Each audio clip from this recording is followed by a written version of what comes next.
Okay, so I had a problem with a cigarette lighter on a 2010 Ford Fiesta, and I've just replaced the fuse, and you can see now it's working. And to find the fuse for this, you need to open up the glove compartment and push down, push in on the sides here, and let the whole compartment fall down, and you can access the fuse box here.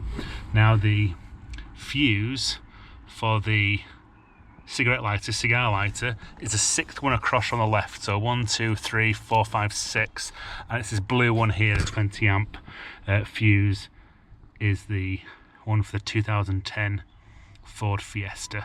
So I've replaced that. They look like this.